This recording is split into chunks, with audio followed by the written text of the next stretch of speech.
Hola chicos, ¿cómo les va?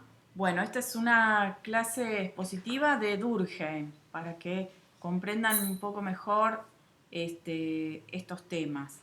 Durkheim, que nació en 1858 y murió en 1917, o sea, nació en mediados del siglo XIX y murió en la segunda década casi del siglo XX. Sociólogo francés, que fue muy importante, positivista, al igual que Comte, pero tuvo alguna diferencia con Comte, ¿sí? Su positivismo tenía en cuenta, por ejemplo, la cultura de cada pueblo. Entonces no quería extraer una ley general que se aplicara para todo tiempo y lugar, como sí lo pretendía Comte, pero seguía siendo positivista. Y esto es muy importante, que lo tengan en cuenta. ¿Por qué? Porque el positivismo estudia cosas, hechos concretos, que sean tangibles, empíricos, que se pueda estudiar a partir de la experiencia y a partir de obtener datos concretos registrables en la realidad. O sea, yo puedo estudiar algo si lo puedo observar, registrar con mis sentidos, ¿sí? Si no, no. Entonces, Durkheim va a hablar de hechos sociales como si fueran cosas, ¿sí? Va a hablar de hechos sociales. Entonces, ¿qué es un hecho social para Durkheim? Son formas de actuar, de pensar y de sentir propios de una colectividad, ¿sí? Estos hechos sociales eh, son instituciones para Durkheim, ¿sí? Por eso él va a decir que la sociología estudia las instituciones sociales. Eh, y bueno, estos hechos sociales tienen ciertas características.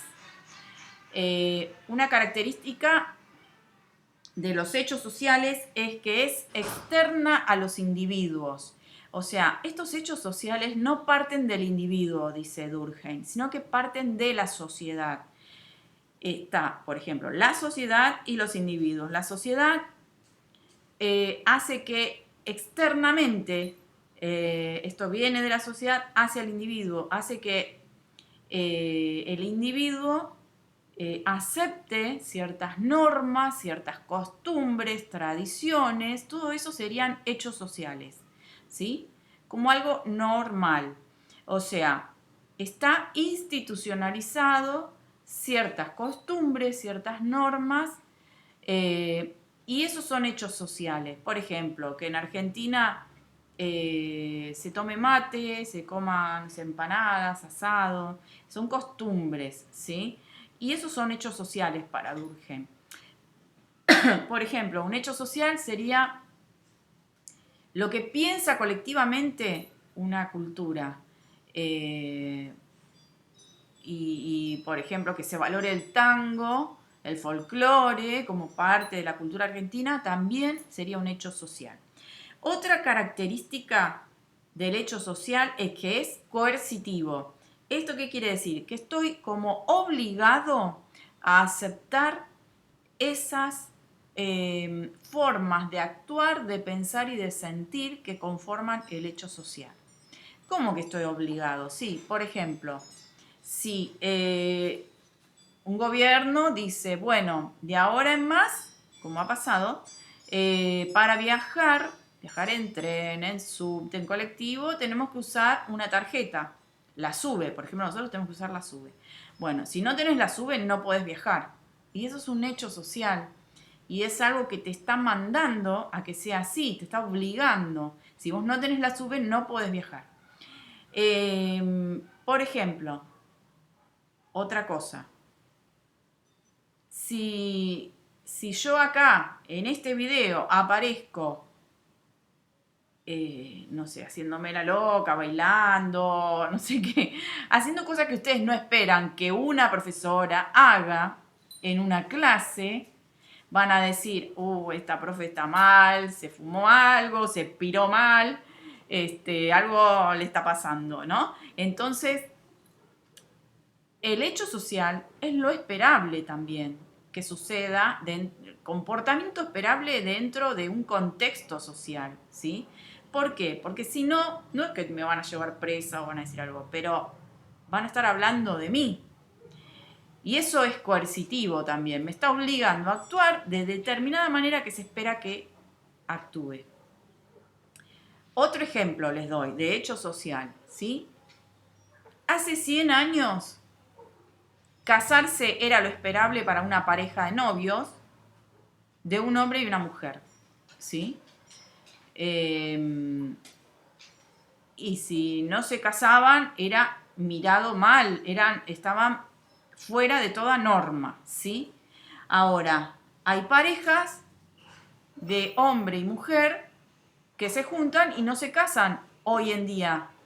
Y está bien, no significa nada, nadie les va a decir nada, porque el hecho social, o sea, lo que piensa una comunidad, una sociedad, hoy en día no está marcando que eso está fuera de la norma, de lo institucionalizado o de lo que podría esperarse, ¿sí? Salvo ciertas instituciones o ciertas familias o ciertos círculos religiosos que por ahí sí marcan eso. Es más, hemos ido más allá y ahora, por ejemplo, hay una ley para parejas del mismo sexo que pueden casarse, ¿sí? O sea, desde el Estado están legitimando eso. Fíjense cómo han cambiado y se han aceptado otras cosas que antes no se aceptaban, que antes eran perseguidas y castigadas, y que hoy en día sí se acepta y se ve como normal, ¿sí?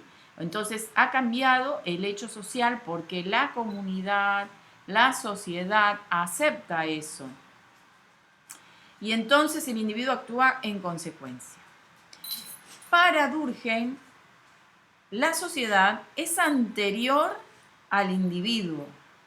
Para Durkheim, el individuo surge después de la sociedad. ¿Cómo es esto, profe? Sí. Para Durkheim no existe el individuo hasta que se produce un proceso de diferenciación y de individuación. ¿Cómo viene este proceso? Este proceso viene a partir de que, primero les tengo que contar otra cosa para llegar a eso, ¿sí? Durkheim habla de una diferenciación de sociedades. Él dice que en la antigüedad, ¿no?, había comunidades que él lo llama el segmento mínimo de sociedad, en que eran hordas o clanes sociales, ¿sí? O sea, un clan es un pequeño grupo familiar o una horda que es un pequeño grupo de personas que no tienen por qué estar relacionadas familiarmente, que vagaban de acá para allá.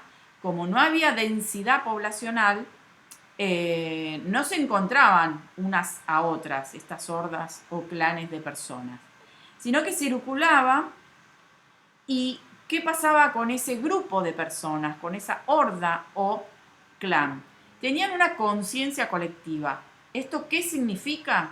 Que todo ese grupo pensaba igual, que sentían de la misma manera, si algo los afectaba, afectaba a todos los integrantes del grupo, a todos los miembros, y que si alguien cometía o hacía algo que no tuviera que ver con lo que hacían todos los demás, eso afectaba al grupo, afectaba su conciencia colectiva y tenía que ser castigado. Entonces, estos grupos son la unidad mínima de segmento social. Una vez que la población comienza a ser más densa en el mundo, empiezan a conectarse, empiezan a juntarse, a verse estos grupos, se conforman tribus. A estos tribus o a una densidad y a grupos mayoritarios de personas, Durkheim las llama sociedades polisegmentarias, ¿sí? Donde ya hay más de un segmento social. Y hay 3 tipos de sociedades polisegmentarias para Durkheim. La polisegmentaria simples, ¿sí? Que son segmentos sociales que se unen, segmentos sociales separados que se unen pero mantienen sus límites, ¿sí? Un ejemplo que pone son las tribus. Después están las polisegmentarias simplemente compuestas, que ahí se hace más difícil ver la separación, se hace más difuso los límites entre estos segmentos sociales. Y entonces hay como una interpenetración entre los segmentos, hay una reunión de estos polisegmentarias simples. Y a esto le pone el ejemplo de confederación de tribus. Y después hay una última polisegmentaria que se llama polisegmentaria doblemente compuesta, en donde los segmentos sociales, ¿sí?, que estaban distribuidos están totalmente fusionados entre sí y se funden en una sola estructura que es más amplia, como pueden ser las sociedades más desarrolladas como la Roma antigua, la Grecia antigua o las sociedades industrializadas modernas, ¿sí? Bueno, ¿qué pasa entonces con esto? Decíamos que en la unidad del segmento social hay todo conciencia colectiva. Cuando surgen las sociedades polisegmentarias, que son por lo menos 2 segmentos sociales que empiezan a conocerse, que empiezan a tener relación entre sí, empiezan a ver que, esta tribu, este segmento social, no sé, cocina con determinadas cosas, tiene determinados utensilios, adoran a tal dios y se pintan y se decoran de tal manera, hacen la guerra de tal manera, y empiezan a ver que ellos lo hacen diferente y empiezan a verse las diferencias y a elegir cómo pueden hacer ellos, cómo pueden, qué pueden copiar o no, qué aceptan o no. En ese momento va a aparecer un proceso de diferenciación en donde la persona miembro del segmento social elige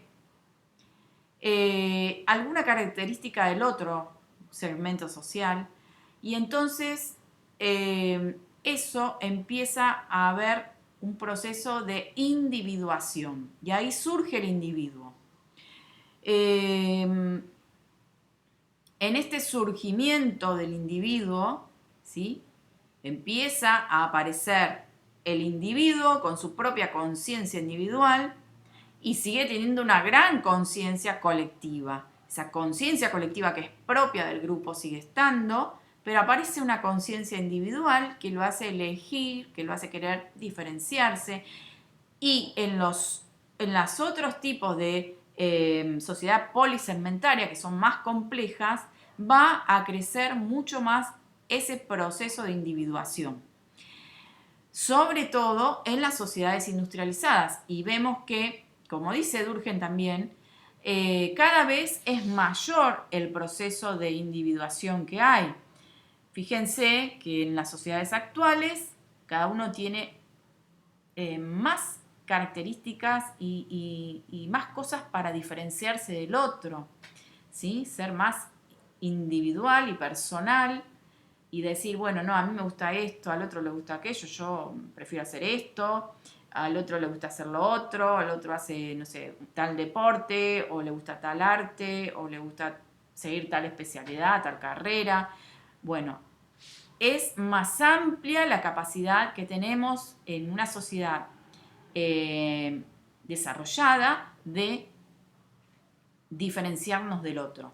Pero seguimos manteniendo, a pesar de ser sociedades desarrolladas, una conciencia colectiva. Fíjense cómo el hecho de cantar el himno nacional nos hace tener esa conciencia colectiva de ser argentinos o de estar, por ejemplo, pertenecer a tal grupo religioso.